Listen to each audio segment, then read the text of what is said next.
When you've had everything ripped away from you, your name, your career, your dignity, you learn to live in silence. You learn to count your breaths, to smile when you feel like screaming, and to obey when every fiber in your soul wants to fight. That was me, Mason Brooks, once a celebrated architect with my name stamped on skylines and magazines, now just a man trying to piece together the remains of a shattered life. The man responsible for it all? Ethan Caldwell. My former best friend, my business partner, and the same man who offered me a job that he thought would humiliate me into the ground. A job as the caretaker of his grand estate. The same estate I once helped him design when we were still friends, before he stabbed me in the back and left me for dead. Before we dive into the story, we'll love to thank you for your continued support to this channel. If you enjoy this story and stories like this, kindly subscribe and hit on the notification button so you don't miss any of our stories. We will love to hear from you. Tell us where you're watching from in the comments section. We'll love to give you a shout out in our next video. Ethan didn't just frame me for financial misconduct. He orchestrated it like a maestro with a violin. Falsified documents, ghost accounts, a planted USB drive in my office. And just like that, the firm we built together was suddenly his alone, and I was standing in front of the state licensing board, stripped of my credentials and reputation. I lost my home, my savings, my fiancée. Everyone believed him because Ethan had always known how to smile while sinking a knife in someone's back. I, on the other hand, was left in the shadows, dragging myself from job to job, desperate just to survive. Then came the call. From him. "Mason," he said on the phone, his voice oozing with false concern. "I heard you're not doing so well. Listen, I've got an offer for you. I need someone I can trust to take care of my property. The estate's too big to manage on its own. And, well, let's just say you need the job more than anyone else." I paused, heart thumping, as if I just heard a bad joke. He wanted me to clean his floors? Dust his furniture? Tend to the garden I designed from scratch while he paraded guests through it like a trophy? I should have said no, but I didn't. I said yes, because in that moment, something deeper than pride spoke inside me, a voice that said, "Go. Watch. Wait." It wasn't just a job. It was a setup, but I wasn't going to play it the way he thought I would. When I arrived at the estate, he greeted me at the gates with that same smirk he wore in court when I begged the judge to believe my side of the story. The estate looked just as I remembered: lavish stonework, oversized fountains, pointless gold detailing, and a driveway longer than some rural roads. "Try not to break anything," he said, tossing me a set of keys like I was some intern. "And don't expect much. You'll be living in the guest house out back. Don't go wandering around the main house unless I ask you to." I looked him square in the eye, nodded slowly, and said, "Of course, Mr. Caldwell." That was the last time I ever called him that. The guest house was fine. Cold. Sterile. But fine. I wasn't there to get comfortable. I was there to study, to learn, and to wait. The estate had dozens of security cameras, some real, most fake. He thought they intimidated people, but I had installed them with him back in the day. I knew which ones worked and which ones didn't. Every night, I walked the halls after hours. I took note of his routines, the way his new wife only stayed 2 days a week, the locked office he visited every morning, the late-night phone calls in the study. He thought I was vacuuming the marble floors. I was mapping out his kingdom. What he didn't know was that his empire was already rotting from the inside. I began with the mail. It was part of my job, after all. Collecting and sorting the letters from the estate's mailbox. But Ethan, arrogant as ever, Never thought I'd open the ones addressed to shell corporations or unfamiliar names. Inside those envelopes, I found notices from the bank, warnings from debt collectors, even a red-stamped letter from the IRS. Ethan was drowning. All that luxury was a facade, and his arrogance wouldn't let him admit it, not even to himself. But I wasn't here to save him. I was here to bury him. Then I met someone unexpected. Camille, his mistress. She started showing up every Tuesday afternoon in a silver Mercedes, always wearing sunglasses and never staying longer than 2 hours. Ethan would disappear into his study, and afterward, she'd leave in a hurry. One day, she dropped her scarf. I picked it up and caught her attention just before she drove off. "You dropped this," I said. She paused, lowered her sunglasses, and looked at me curiously. "You're the caretaker?" I nodded. "I thought he said you were a friend from the past. A sad case. Someone he let stay out of pity." I said nothing. She leaned closer. "Funny. You don't look pitiful." That's when I knew I had a piece of leverage. And soon, the puzzle would complete itself. Ethan hired me to humiliate me. But what he didn't realize was that every day I spent in that house, I wasn't just sweeping floors, I was sharpening daggers. And when I was done, he would beg for the very mercy he never showed me. Time changes people, but humiliation changes them faster. And when that humiliation is delivered with a smirk and wrapped in fake generosity, it doesn't just sting, it scars. Every morning, I scrubbed the stone floors of the very home I once helped sketch on blueprints. Every evening, I watched Ethan toss his whiskey glass onto marble counters like he was the king of a kingdom that would never fall. But deep down, I knew better. A man who builds his castle out of lies always ends up choking on the dust. And Ethan's walls were already starting to crumble. He just hadn't noticed it yet. I spent the next several weeks learning more than any private investigator could.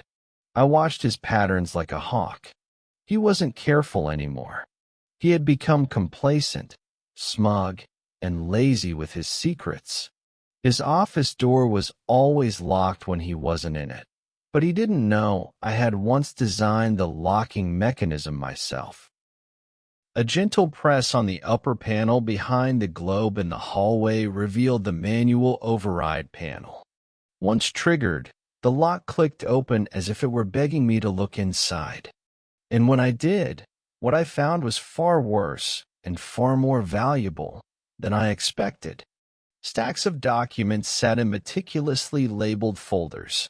Cayman transfers, asset protection, private donors, and even one labeled Crisis Protocol.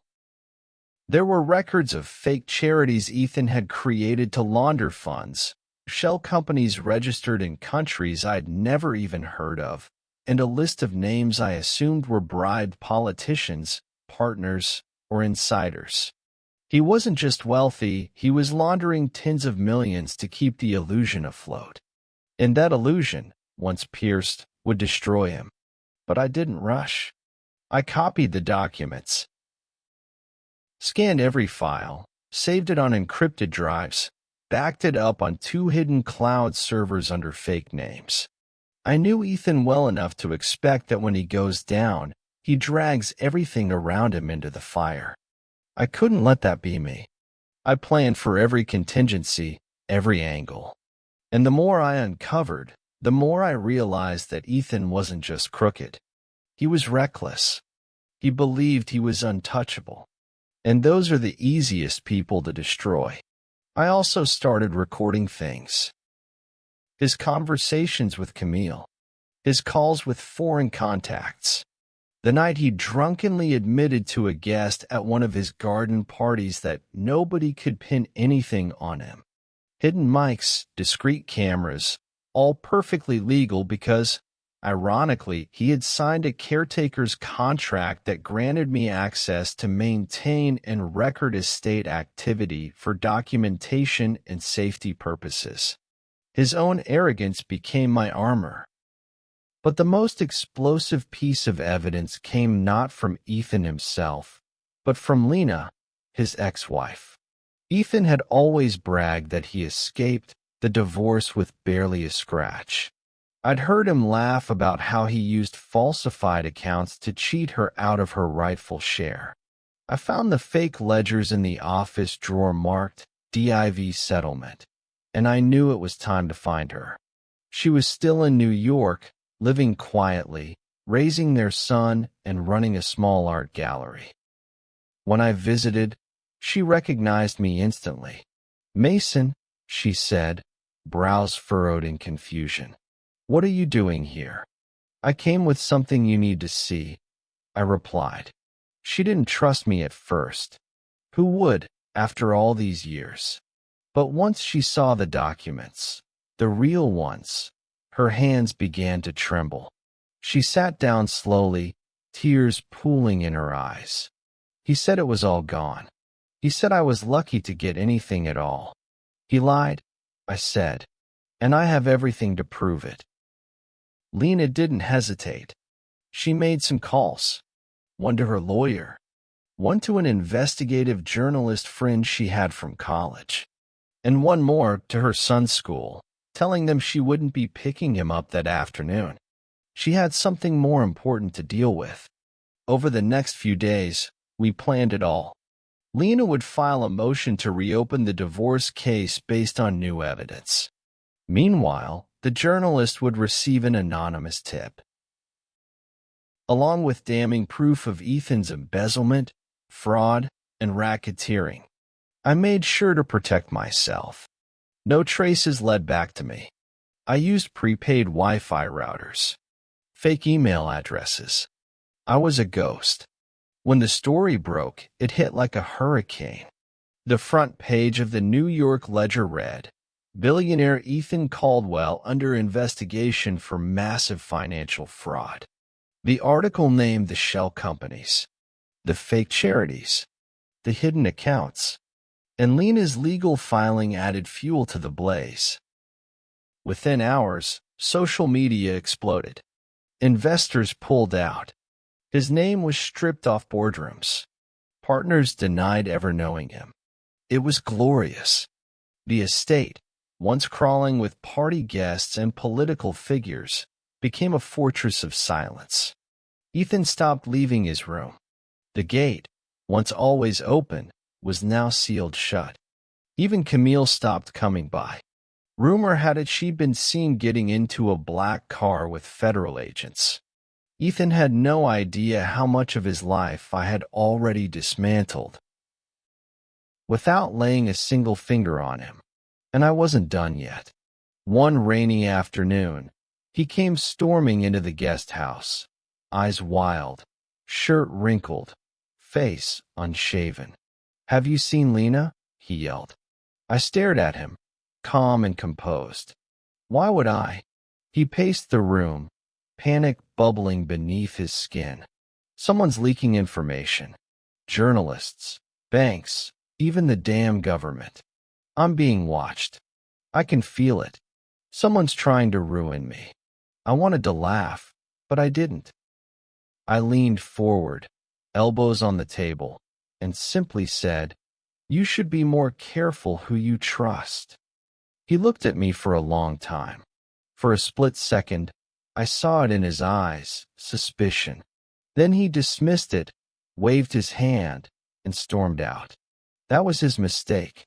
The man he tried to humiliate was now orchestrating his downfall from within his own empire. And the worst part? He still had no idea. It's a strange thing, watching a man unravel in the very palace he built to showcase his power. Ethan Caldwell used to walk through that estate like a god among men, chin raised, glass of brandy in hand, muttering about mergers and markets like they were just pieces in a game he'd already won. But now, he barely left his room.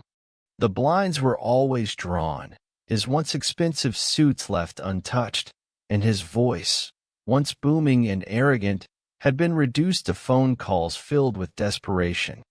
I heard him beg lawyers to stop the bleeding, plead with financial advisors, whisper to friends who were too afraid to return his calls. And through it all, I swept the same floors he used to walk on like a king, this time with a smile on my face. The day the authorities arrived, I was pruning the hedges.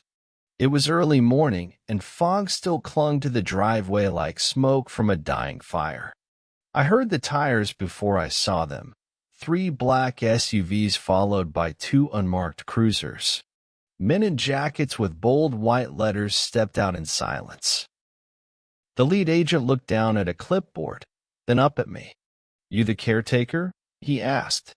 "Yes, sir," I replied, straightening up. "Where's Mr. Caldwell?" "In his study. First door on the right after the main hallway." The agent nodded. "You might want to stand back." Within minutes, the house swarmed with agents. I stayed outside, trimming roses, calm as still water. But inside, Ethan was screaming, "You can't come in here. This is private property. I want my lawyer, now." Then I heard the sound of drawers being yanked open, a lamp crashing, and finally, the words I'd been waiting to hear. "Mr. Caldwell, you are under federal investigation for fraud, money laundering, and obstruction of justice." I didn't even blink. I watched as they dragged him out in cuffs, barefoot and wild-eyed, barking threats at people who no longer feared him. The neighbors came out too, whispering behind curtains, filming on their phones. And there I was, still the caretaker in their eyes, waving politely as the man who destroyed my life was forced into the back of a federal vehicle. But the best part hadn't even happened yet. You see, just before Ethan's arrest, his ex-wife Lena filed a temporary injunction to freeze and protect the estate as part of her reopened divorce settlement. The judge granted her request under one condition. Someone neutral, familiar with the estate and trusted by both parties, would serve as the court-appointed manager until ownership was decided. Guess who she recommended? Me. The court agreed. And just like that, I went from the man sweeping floors to the man holding every key in the house. Ethan's lawyers tried to fight it, of course. But it was too late. The files I had given Lena were already in the public record. The documents, the bank trails, the shell company names. They couldn't be scrubbed anymore. The judge saw no reason why a man whose rights had been violated by Ethan in the past couldn't act as interim property manager. And now, Ethan had to request permission just to set foot on what used to be his estate. He came back once. Just once. It was 2 weeks after the arrest. He had made bail, but his reputation was already in ashes. The companies he owned had been delisted. His name was blacklisted. The banks froze his assets. Even Camille, his precious mistress, had flipped on him during her first interview with investigators. She turned over receipts, emails, even photos of ledgers he'd tried to burn. I'm guessing the immunity deal she got was more valuable than her loyalty. When Ethan arrived, I was sitting on the veranda, sipping tea from one of his antique porcelain cups. I saw his car through the gate camera and buzzed it open just long enough to let him in. He stormed up the steps, jaw tight, hair a mess, skin pale like the color had abandoned him. "What the hell are you doing here?" he snarled. I set the teacup down gently. "Managing the estate." "Court order." "You set me up," he spat. "All of this, you did this to me." I stood slowly, walking to meet him just a few feet away. "No, Ethan, you did this to yourself." I just held up a mirror. His fists clenched, but he didn't swing. He couldn't. Not in front of the cameras. Not while every step he took was being monitored. He looked around, saw the crew Lena had hired to start cataloging the property. Every piece of furniture, every art piece. Everything you once flaunted as power was now being appraised for liquidation. I gave you a chance when no one else would, he shouted. No, I said, leaning closer. You gave me a mop and called it mercy. You hired me so you could laugh at my fall. But what you forgot is that the man you pushed down didn't die. He stood back up, walked into your house, and watched you implode, one lie at a time. He turned to leave, but I called after him. One more thing, Ethan. He stopped. Next week, this estate goes to auction. Lena's team found a buyer. They're paying in cash. He turned, stunned. You're selling it? No, I said with a smile. We are. I watched him stagger to his car like a drunk man leaving a wake. He didn't yell again. He didn't look back. He just drove away, like a ghost leaving the scene of his own death. And I stayed behind. I walked the grounds one last time, touched the walls I once helped design. Then I locked the door, this time as the man who held the final word. Ethan made me the caretaker to humiliate me, but I turned his empire into a mausoleum. If you stayed with me to the end, then you know some revenge doesn't come with loud battles. It comes with quiet patience and a sharp mind. If this story moved you, make sure to like, comment, and subscribe for more powerful tales where justice always finds its way, no matter how long it takes.